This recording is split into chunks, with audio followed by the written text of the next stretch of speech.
परम वंदनीय संत समाज, सत्संग प्रेमी बंधुओं, माताओं, हम सब के बीच परम पूज्य संत श्री यतीन्द्र साहब जी जो प्रयागराज इलाहाबाद में रहते रहे, हम सब के बीच आए हुए हैं अपने साथियों के साथ।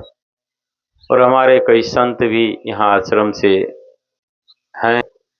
कोई भी काम आदमी के पहले दिमाग में उतरता है, माइंड में, आपके मन में वो कोई रील चलता है, आपके दिमाग में पहले वो काम बसता है, उसके बाद कागज पर आता है और तीसरी बार हमारे व्यवहार में आता है। ये तीन आयाम है। इस दुनिया में तीन लोक है। तीन लोक के मालिक कौन कौन बनना चाहते हैं? हाथ उठाइए तो। कोई नहीं, सब नरके में रहना चाहते हैं। तीन लोक के मालिक है ना। तो तेरे नेत्र खुलेगा तभी तो तीन लोक दिखेगा। तीसरा नेत्र ज्ञान का होता है। ऊपर की दो गई ही की गई हैराए, कहें कभी वो की चारई गई ओको का उपाय। कहते हैं जिसका चारों चला गया उसका क्या उपाय होगा। बाहर की दो गई, बाहर का दो नयन है, दिखता है। इससे यदि बुद्धि नहीं खुली तो कहते हैं भीतर की आंख से देखो, विवेक और विचार की आंख से। कहा वो भी चला गया, अब क्या उपाय होगा। ये तीसरा नेत्र ज्ञान का होता है। आप खोलना चाहेंगे तो खुलेगा। जीव और शिव में भेद क्या है? श्री राम जी से लक्ष्मण ने पूछा, जीव और शिव में भेद क्या है? का बंध दशा में जीव है और मुक्त दशा में शिव है। दो ही अंतर है। बंधन में है तो जीव है, और जब मुक्त हो गया तो शिव है। तो शिवत्व को प्राप्त करना चाहते हैं तो आपका तीसरा नेत्र खुलेगा। आदमी के अंदर ज्ञान ही नहीं जगता है। अज्ञानता में जितना रहेगा उतना अज्ञानता का ही काम करेगा। तो आपके दिमाग में यह बैठाना होगा। बेनिफिट्स आदमी का दिमाग खोजता है, फायदा। सत्संग से फायदा क्या है, ध्यान से फायदा क्या है, और धन कमाने से फायदा क्या है, परोपकार करने से फायदा क्या है। व्हाई ढूंढिए, क्यों सत्संग करें। दिमाग पर जोर लगाइए। जब तक दिमाग को खोजपूर्ण में नहीं लगाइएगा दिमाग सुस्त पड़ा रहेगा। और आज तक हमने यही किया है, दिमाग को सोने में लगा दिया, तुम सोते रहो, कोई काम नहीं लेना है। कहा जाता है कि बहुत बड़े साइंटिस्ट हो और बहुत बड़े संत हो, कुछ प्रतिशत, 1-1.5% यूज करने के बाद बड़े बड़े साइंटिस्ट हो जाते हैं। ये दिमाग का ये बहुत बड़ा ब्रह्मांड है। ये मस्तिष्क, आप उपयोग कितना ले पाते हो। कहते 7 पेटाबाइट इसमें मेमोरी होता है, 22,000 चिप्स होते हैं। और रात दिन जो हम लोग खा रहे हैं, पी रहे हैं, देख रहे हैं, सुन रहे हैं, गाली दे रहे हैं, जो संस्कार भर रहे हैं, वो रील बनता जा रहा है। ऑटोमेटिक है, डबिंग, रिकॉर्डिंग। हर आदमी के मन में 60,000 नेगेटिव विचार एक दिन में आता है। आपको ये जज करना पड़ेगा कि आपके अंदर ये नेगेटिव विचार जो काम के प्रति आता है, भगवान भक्ति के प्रति आता है, या कोई कार्य करते हैं, फैक्ट्री चलाते हैं, नौकरी करते हैं, या व्यवहार करते हैं, आपके नेगेटिव विचार को पॉजिटिव करने के लिए आप कितना काम करते हैं। सत्संग क्यों जरूरी? आपके पॉजिटिव विचार को पॉजिटिव करने के लिए जरूरी। नहीं तो नेगेटिव विचार उठा पटक के मार डालेगा। और हर आदमी उसी उद्धर बोन में रग लगा हुआ है। पैसे तो बहुत कमाता है लेकिन पॉजिटिव नहीं भरता है, इसीलिए वो पैसा कमाते हुए भी नेगेटिव रहता है, वो कमाते हुए भी दुखी रहता है। डनलप का गद्दा लगा देता है, घर में एसी लगा लेता है, करवटें बदलते हुए रात बीतती है, अच्छी नींद नहीं आती है। मैं अभी दिल्ली से आया हूं, 1 महीने पहले से गया हुआ था बाहर। संसार में जो घूमोगे ना, अजीब तरीके के लोग मिलेंगे आपको। उस दिल्ली में जहां भी रहा मैं, लगभग 15 दिन रहा, सबके यहाँ एसी लगा हुआ था, मेरे लिए भी एसी रूम में व्यवस्था किया। मेरे इस घड़ी में कितनी गहरी नींद में सोता हूं रोज, इसमें बताता है। ये स्मार्ट वॉच है, ये आपके जीवन का रिकॉर्डिंग रखता है। और जब मैं इसको खरीदा, मुझे डॉक्टर ने कहा आप इसको खरीदिए, आपके शरीर का बीपी, हार्ट का धड़कन कितने बार धड़कता है वो सब इसमें रिकॉर्डिंग होगा। तो मैंने इसको जब खरीदा, मैंने कहा आज मैं सोता हूं, मैं कितनी गहरी नींद सो पाता हूं। आप कितने देर सोते हैं मतलब नहीं है, आप कितनी गहरी नींद सोते हैं, जो आपको काट दे तो पता ना चले, ऐसी गहरी नींद आना चाहिए आपको। और जितनी गहरी नींद जो सोता है उतना उसका बॉडी रिचार्ज होता है, उसका मन रिचार्ज होता है, उतने शक्तिवान वो होता है, उतने वीर्यवान वो होता है, उतनी शक्ति के साथ अपने कार्य को संपन्न कर पाता है। तो आपकी गहरी नींद कितना है? जैसे मोबाइल को बिना रिचार्ज किए आप कहीं बात नहीं कर सकते, मोबाइल डेड हो जाता है, वैसे आपका बॉडी और मन डेड है, कोई काम करने लायक नहीं है, निकम्मा हो चुका है, क्योंकि आपने रिचार्ज करने का कोई काम नहीं किया। फर्स्ट रिचार्ज होता है आदमी को सत्संग भजन से, आपका मन पॉजिटिव होता है। पॉजिटिव थिंकिंग आपको लाना बहुत जरूरी होगा अच्छे व्यवहार के लिए। क्या आप करते हैं ये काम को? नहीं करते हैं तो क्या करने को तैयार हैं? हाथ उठाइए। आज से तैयार हैं पॉजिटिव विचार लाने के लिए? तो अच्छे विचारों को पढ़ना शुरू करिए, मॉर्निंग उठ करके भगवान का ध्यान करिए, जो गुरु से दीक्षा लिए गुरु का ध्यान करिए, जिस भगवान के प्रति आस्था है, अल्लाह खुदा के प्रति आस्था है, आप ध्यान में बैठिए और शुक्र गुजार करिए अपने माता पिता का जिन्होंने आपको शरीर दिया। शुक्र गुजार करिए उन परमात्मा का, उन लोगों का जिनके सहयोग से आपका जीवन में कुछ मिला है, उस गुरु का सबको धन्यवाद ज्ञापन कीजिए। आप प्रकृति को जो देंगे प्रकृति उलट के देती है, क्योंकि खेत में जो बीज बोते वही फसल काटते हैं आप। और आपको ये याद करना होगा 24 घंटे में मैंने अपने कर्म का बीज क्या बोया। ये मन एक खेत है, कर्म एक किसान है। इस मन के अंदर आप क्या बोते हैं वही काटेगा, जो अंदर भरोगे वही बाहर निकलेगा। आदमी कहता है वो हर समय क्रोधी रहता है, वो भरता ही वही है, निकलेगा क्या? भरेगा पेट्रोल निकलेगा पानी? हो ही नहीं सकता है। आप जो भरोगे 24 घंटे में वही बाहर निकलने वाला है। आप किससे बातें कर रहे हो, किस 5 व्यक्ति को चुनो अपने जीवन में, किसकी संगत में बैठते हो, वो 5 आदमी पॉजिटिव है कि नहीं। हर समय नेगेटिव विचार में बैठोगे आपका मन नेगेटिव हो जाएगा ऑटोमेटिक। क्यों? कि कहा संगत से सुख उपजे कुसंगत से दुख होए, कहीं कबीर वहां जाइए जहां अपनी संगत हो। अपनी संगत आपको आत्मा का ज्ञान दे, आपको शांति प्रदान करे, वैसे व्यक्ति के संगत में बैठो। जानते हो वो व्यक्ति हर समय नेगेटिव बोलता है, दूसरे की निंदा करता है, हर समय गलत विचारों में रहता है, फिर भी उसी के पास जे तो तुम्हें अच्छा लगता है। ये जो आपका नेगेटिव अंदर का विचार है वो नेगेटिव से मिल जाता है, बड़ा तालमेल बैठता है दोनों में। और कुछ दिन में वो दोनों जब नेगेटिव आपस में हो जाता है, बड़ा झगड़ा हो जाता है। अरे दोस्ती बिगड़ गई। बिगड़ेगी क्यों नहीं? वहां कोई पॉजिटिव वाला जुगाड़ी नहीं था, दोनों चोरी था, ईमानदार कोई था ही नहीं। व्यवहार होगा? वो बेईमान में बेईमान मिल जाए तो एक ठो ज्यादा कर देगा तो लड़ाई तो वैसे हो जाएगी। 4 चोर चोरी करने गया, पेड़ के नीचे बांट रहा था, एक महात्मा उसके पीछे में तपस्या कर रहा था पीपल पेड़ के नीचे। चोर चारों आपस में कहता, एक ठो रतौंधी हो रही थी, सुबह सुबह उसको कम दिख रहा था। अरे यार ईमानदारी से बांटना। महात्मा ने सोचा माल है चोरी का, बांटना ईमानदारी से।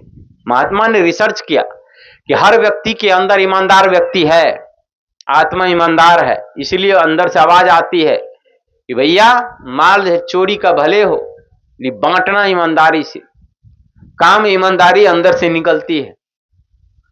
हर व्यक्ति के अंदर ईमानदार इंसान बैठा हुआ है। बंधुओं, आप अपने आप को कितना चमका पाते हो? हीरा तो है, का हीरा पड़ा बाजार में, रहा छार लपटाए, कहते ही मूर्ख जन पची मुए कोई पारखी लिया उठाए। आप वो हीरे हैं, सिर्फ आप उसको अपने से तराश सकते हैं। मनुष्य एक ऐसा हीरा है कि हर मनुष्य अपने को तराश सकता है। आप उसको कितना कीमती बनाते हैं, माता पिता ही है तो आप अपने आप को कितना कीमती बना रहे हैं उस जगह रह करके, ये आपके ऊपर है। आपने यदि बेशकीमती नहीं बनाया तो आपका बच्चे आपके कोई कीमत नहीं लगाएगा। आप निकम्मेपन का यदि उदाहरण हो, वो बच्चे को आप भार लगोगे।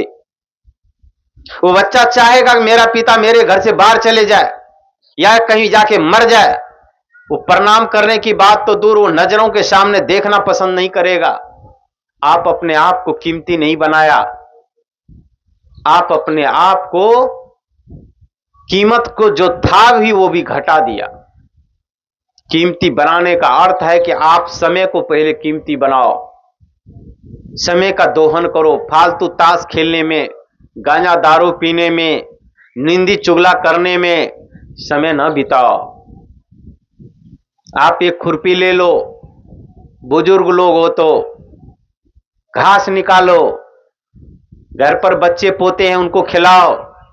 एक मजदूर मजदूरी करता है, मजदूरी मिलता है, कर्तव्य करो। निकम्मा रहोगे कोई नहीं पूछेगा। इस धरती पर निकम्मा व्यक्ति धरती का भार होता है, वो जहां जाता है वहीं से धकेल दिया जाता है। आप अपने आप को एक बार अकेले में सोचो कि मेरी बात लोग क्यों नहीं सुन रहा है, क्योंकि आप सुनने लायक नहीं हो। आपके अंदर है क्या जो सुनेगा लोग? आपके अंदर कीमत क्या है? पहले आप अपने मन की सुनते हो क्या? कभी नहीं। मन कहता है वहां जाके गांजा मत पीना, जाके पी लेते हो। अंदर से अच्छा मन कहता है कि तुम जो है बढ़िया पानी पियो, आप शराब पी लेते हो।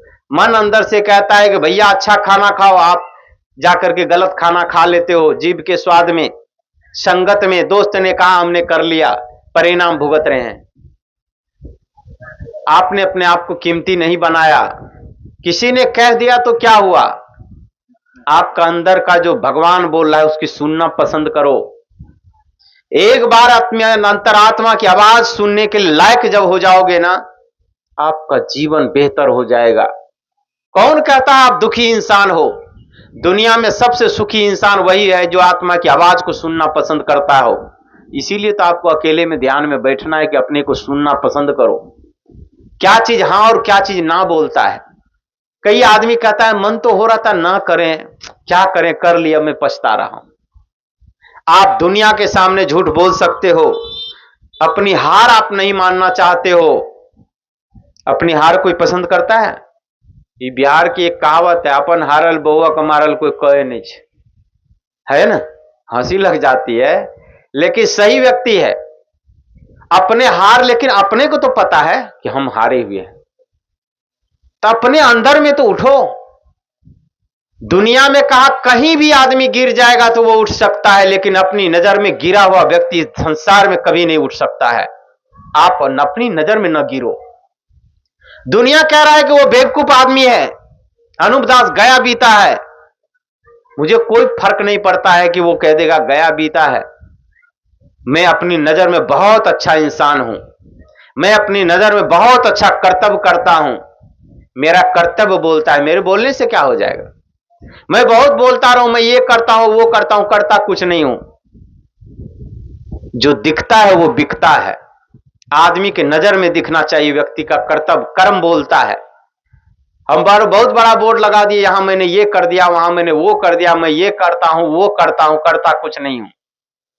अंदर की आवाज आएगी, रे बेवकूफ, झूठ बोलता है अगले के सामने में। आप जोर से बोल दोगे मैं सटक जाऊंगा, लेकिन अंदर से यदि बोल दूं मेरे नाक के ऊपर से पानी बह जाए, फर्क कुछ नहीं पड़ने वाला है। संसार क्या मानता है इसके पीछे क्यों पड़े हो? आपका अंतर्मन, अंतरात्मा क्या मानता है आपको? अच्छे व्यक्ति हो कि नहीं हो? आपकी नजर में आप बेशकीमती हो कि नहीं हो? कीमत अंदर से शुरू होती है। जागरण अंदर से शुरू होता है, बाहर से नहीं होता है बंधुओं। कोई आदमी कहेगा कि मैं कपड़ा पहन लूं मेरा कल्याण हो जाए, कपड़े में कल्याण नहीं है। इसी कपड़े में आसाराम भी है, इसी कपड़े में राम रहीम भी है। कहते साधु न होते तो चोर कहां छिपते। ये चोर भी इसी वेश में चला आता है। इसीलिए कहा मन चंगा तो कठौती में गंगा। ये मन में जो अच्छा विचार हो जाएगा, मन की साधना सही हो जाएगी, अंतरात्मा की आवाज घर में होगी, बथान में हो, मतलब मंत्र नहीं है। आप आश्रम में हो, जो विषयी व्यक्ति आश्रम में भी 14 बच्चा पैदा कर देगा। रामपुर में क्या ही था, सब जानते हो जाता है। वो विषय वासना में आदमी चाहे घर में हो चाहे आश्रम में, वो वहां जाकर भी वही करेगा। कपड़े पहनने से कोई वैराग होता है? मन से वैराग होना चाहिए, मन से आदमी का त्याग होना चाहिए, तब त्याग होता है। आपके अंदर अंदर से आत्मा से क्या त्याग है, अंतरात्मा से आप कितना धर्म का कार्य कर रहे हैं, अंतरात्मा से कितना अधर्म कार्य कर रहे हैं। पहले आदमी के मन में विचार बनता है, उस अमुक आदमी को ठगना है, अमुक आदमी को मारना है, अमुक आदमी को लड़ाई लगाना है। 15 दिन विचार बनने के बाद वो बाहर निकलता है, किसी को अप्लाई करता है। बहुत अंदर में थिंकिंग चलता है, अंदर के युद्ध को आप समझ नहीं पाते हो। अंदर में आया, आपने उस विचार को बोल दिया। किसी आदमी को गिराने के लिए जितना आप अपने शक्ति को प्रयोग करते हो, यदि उठाने के लिए कर दो, आप कीमती व्यक्ति हो जाओगे। आदमी गिराते गिराते इतना गिर जाता है कि अपने बच्चों के भी नजर में गिर जाता है। कभी कभार मैं देखता हूं कि व्यक्ति समाज में किसी किसी को गिराने में लगा हुआ रहता है। भगवान श्री कृष्ण की अंतिम वेला की उस क्षण को याद करिए, आपके जीवन में एक उजाला आ जाएगा। श्री कृष्ण भगवान अंतिम क्षण में गए, बड़े परेशान थे और संत के पास गए कि गुरुदेव मैं बहुत परेशान हूं, मेरा जीवन बहुत भयभीत हो उठा है, मेरे बेचैनी बहुत बढ़ चुकी है, मैं आत्मा की शांति चाहता हूं। संत तो संत होते हैं। संत ने कहा, श्री कृष्ण परेशानी का कारण क्या है, आखिर तुम जानते तो हो, इतना ज्ञानी हो। श्री कृष्ण भगवान ने कहा कि मेरे जो भाई बंधु है ना, मैं 200 परिवार हूं। ये कोई रूप देखने में लगा हुआ है, कोई रस विषय में है, कोई आपस में लड़ता झगड़ता रहता है। वो देख देख करके मुझे बर्दाश्त नहीं होता है, मैं शांति पाना चाहता हूं। कहा जाओ जंगल में तपस्या करो। क्यों? का परिवार में शांति क्यों नहीं मिल सकती? का परिवार को तुमने जीवन भर लड़ना सिखाया, चक्रवर्ती राजा बनने के चक्कर में लड़ने के अलावा कोई संस्कार तुमने नहीं दिया। जो तुमने भरा है वो अब निकल रहा है, तुम बर्दाश्त नहीं कर सकते हो। अपने जीवन को झांक करके देखो, क्या तुमने ये गलती किया? कहां भगवान, मैंने लड़ना सिखाया। क्यों? कि युद्ध लड़ना सिखाता था, मलखम दूध पिलाता था और रोज लड़ाई सिखाता था। एक दिन लड़ते लड़ते घरे में लड़ाई शुरू हो गया। अब लड़ना, पूरे राज्य को जीत लिया, चक्रवर्ती हो गया, देश विदेश सबका राजा खुद हो गया। अब लड़ना तो बाकी रहा नहीं, लेकिन संस्कार कहां जाएगा? आपने जो भरा है वो तो निकलेगा। तो कोई लड़ने नहीं मिला तो भाई भाई में मलकम शुरू हो जाए, लड़ाई शुरू हो जाए तो बिना खाए पिए 6 दिन तक लड़ता था। तगड़ा आदमी था, सब पहलवान पहलवान भाई था, भतीजा था, पोता पोती रहा, सब लड़ता था। बेचैन हो उठा और उस बुढ़ापे में अकेले में तपस्या करने चला गया। आप अपने परिवार को ऐसा मत बनाना, वो फूल अपने बगीचे में ना लगाना जिस फूल को देख करके आपको ही चुभन हो। वो कांटा मत लगाओ अपने परिवार में कि आपको ही गड़ जाए। इसीलिए कहा, जो खाड़ा खोदता है वो खुद गिरता है। आप अपने बच्चे को कैसा संस्कार दिए हो, आप अपने परिवार को कैसा संस्कार दिए हो, जो आपको परिणति के रूप में आ रहा है।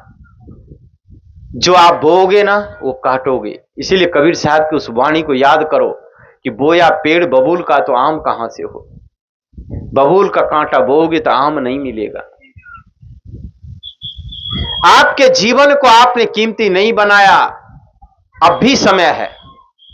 कबीर साहब ने कहा, जब भी जागो तभी सवेरा है। बुढ़ापे हो गया तो क्या? कई आदमी कहते मेरे से कुछ नहीं हो सकता, सब कुछ तेरे से ही हो सकता है, सुख का सागर तेरे आगे से लहरा रहा है, लेकिन भैया तुम अपने आप को दुख दे रहा है। आज भी व्यवहार को मधुर बनाओ, आपके अंतर मन की सोच को बदलो, आपका जीवन बदल जाएगा। वही पोता पोती आपको दादा दादी करके दौड़ेंगे जो पानी नहीं लाना पसंद करते थे। आप अपने आप को कीमती तो बनाओ। आप लेना चाहते हो, देना कुछ नहीं चाहते हो।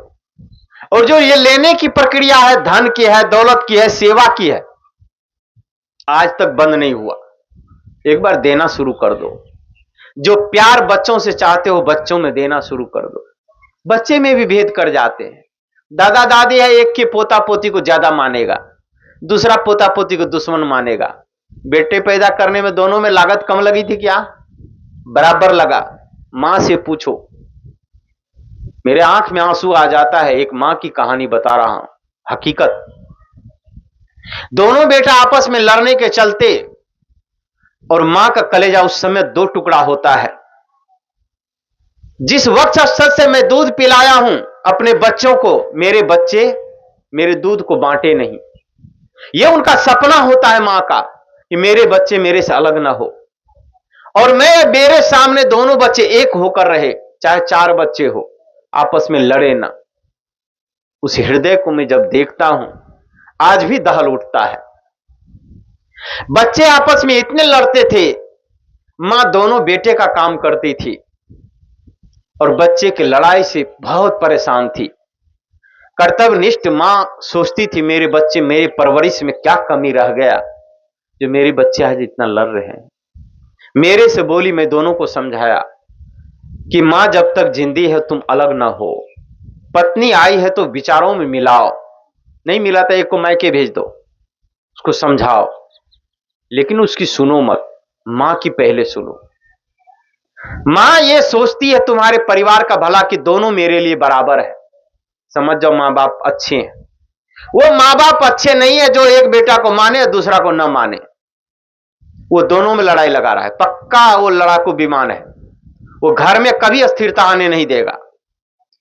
जब भी आप पक्षपात करोगे वहां घर में बहुत बड़ा बवाल होने वाला है। आप बहुत बड़ा विनाश को निमंत्रण दे रहे हो। इसीलिए निष्पक्ष भाव से जियो। निष्पक्ष भाव से रहोगे ना एक दिन आपको समझेगा कि व्यक्ति पक्षपात करने वाला नहीं है। जो बच्चा नहीं समझ रहा है कल समझेगा कि मेरे माता पिता कभी पक्ष नहीं लिया। जब भी कहा दोनों के हित की कहा, चाहे वो सेवा करो चाहे अन्यथा मत करो। लालच में क्यों पड़ते हो? जिस बच्चे के लालच में माता पिता जमीन तक लिख देते हैं एक बच्चे को, एक को नहीं लिखते हैं, अंतिम समय जब आता है जिसको जमीन लिखा वो लात जूता देकर बाहर कर देता है, जिसको जमीन नहीं लिखा वो तरस खाकर सेवा करता है। मैं इसी संसार में देखा हूं। और आपकी अंतरात्मा क्षमा नहीं करती है, अंदर से कहता है कि मैंने इसके साथ बड़ा अत्याचार किया, न क्या होता तो अच्छा था। अंतरात्मा आपको कचोटती रहती है और कचोटते कचोटते पछताते पछताते मर जाते हो, क्योंकि उस बच्चे का देखते हो कि इनकी सेवा है। तो ऐसा कभी मत करना जो आप पछता करके मरो। निष्पक्ष भाव से रहना। अठन्नी का भाव है तो अठन्नी बांट देना दोनों में। जब आपने पूरी तपस्या जीवन की लगाई, कमाई हुई सारा दौलत बच्चे के पीछे लगा दिया, आज क्या लोभ लालच करते हो? त्याग करो तो ठीक से करो, नहीं तो मत करो। कह दो कमाओ और खाओ। बच्चे को धन देने से अच्छा मैं सोचूंगा कि आप उसको बुद्धि दे दो कमाने की, यदि आप अच्छे माता पिता हो। परवरिश करो, दौलत कमा के मत दो, उसको बुद्धि दे दो कमाने की। अटाप से ज्यादा धन दौलत कमा करके अरगंज लगा देगा और आपको भी बढ़िया सुखी जीवन जीने के लिए सिखा देगा। लेकिन जिस दिन से आप बच्चों को काम पर नहीं जाना सिखाते हो ना, एक मुसलमान भाई का जीवन देखता हूं, बच्चा छोटा से बड़ा होता है, पढ़ भी रहा है, कोई पर्व त्योहार होता है, पंखा दे देगा 10 ठो, चल बेच के आ। छोटा बच्चा 10-10 रुपया में बेच के आओ। आपका बेटा आपका शराब पी रहा है, गांजा पी रहा है, चरस पी रहा है, स्मैक पी रहा है, क्योंकि वो फालतू बैठा हुआ है, पढ़ नहीं रहा है। पढ़ने के अलावा जो काम बचता है इर्द गिर्द में लगा रहा है। वो मुसलमान का बच्चा क्या करता है? पंखा बेच रहा है। उसको नशा करने का टाइम नहीं है, वो इसीलिए तरक्की में है और एक दिन पूरे दुनिया का सिरमौर बनेगा, क्योंकि बिजनेसमैन व्यक्ति ही आगे बढ़ता है, उसकी अपनी कमाई है। वो कोई सरकार की दौलत पर नहीं बैठा हुआ है, अपने मेहनत पर बैठा हुआ है। सोच को बदलो। आपको बारी में 2 किलो सब्जी होता है, बेच के आओ, कोई गलत नहीं है। अपने काम से डरो मत। वेश्यालय में जाना, शराब पीना वो गंदी बात नहीं है। तुम सिर उठा करके पीते हो, कौन सा बढ़िया काम कर रहे हो। लेकिन एक किलो सब्जी बेचने गए तो आपको शर्म लगती है। वो आप ईमानदारी की कमाई कर रहे हो, मेहनत की कमाई है वो। इसलिए बेचना और खरीदना सीखो। जब आपको ये बनियापनी भी आ जाएगा ना भीतर से, बेचना और खरीदना, तो अच्छी चीज खरीदोगे, माइंड को भी अच्छी चीज दोगे खरीद के, अपने जीवन में ये लाइफ को भी अच्छे बनाने के लिए खरीदोगे और बढ़िया चीज बेचोगे। खरीद बिक्री तो संतों का भी काम है। संत भी अच्छी बातें बेचते हैं, इसीलिए ना आप लोग उनको कपड़ा देते हो, अनाज देते हो, क्योंकि उसका यही काम है। सब धंधा छोड़ करके यही प्रवचन सुनाते हैं, आपको धर्म के ज्ञान सुनाते हैं। आपसे लेते क्या है? आप क्या देते हो? कपड़े देते हो, किराया देते हो, उनके जीवन यापन की चीज देते हो, और आपको जीवन बढ़िया जीने की कला वो सिखाते हैं अपने जी करके। जो संत अपने जी करके नहीं सिखाते हैं ना, उनकी बात का कोई फर्क नहीं पड़ता है समाज को, है ना।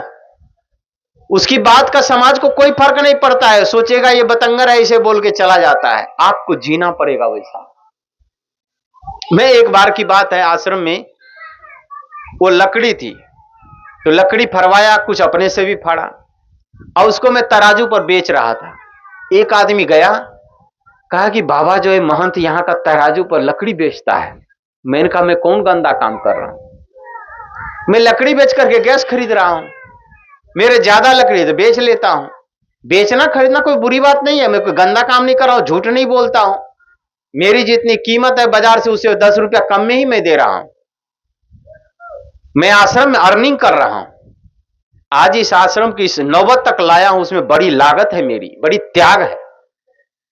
जहां भी मुझे पैसे मिलते हैं, मेरे स्वास्थ्य और मेरे शरीर के अलावा जितना बचता है मैं आश्रम में लगा देता हूं। 1 रुपये का इधर उधर नहीं करता हूं। इसलिए आपके आश्रम उन्नति पर है। आप और भी आश्रम झांक करके देखो, दूसरे को देखोगे तब पता चलेगा।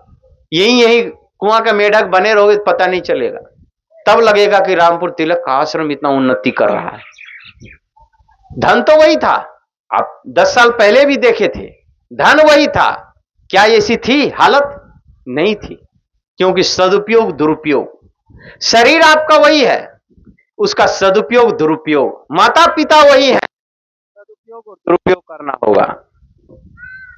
आपके जीवन को आपने कीमती कितना बनाया, कीमत लोग तब देंगे, आप उस लायक बनो। हम चाहते हैं कि हम उस लायक बने ही नहीं और कीमत लगाए, वाह तुर्रम खां। मन ही मन में आप एकदम लड्डू फूट रहा है। एक आदमी 2 आदमी साथ में जा रहा था, एक आदमी ने कहा यार खाने को तो कुछ है नहीं, मन ही मन चना चबा रहा हूं। दूसरे ने कहा जब मन ही मन चना चबाना है, रसगुल्ला क्यों नहीं खाएगा, मन ही मन तो खाना है। वही मन के लड्डू फूटते हैं हमारे मन में, मैं बहुत बड़ा आदमी हूं, अरे समाज मेरा कीमत क्यों नहीं देता है। मन में सोच लिया बड़े आदमी हूं, लेकिन उस लायक बनाया नहीं।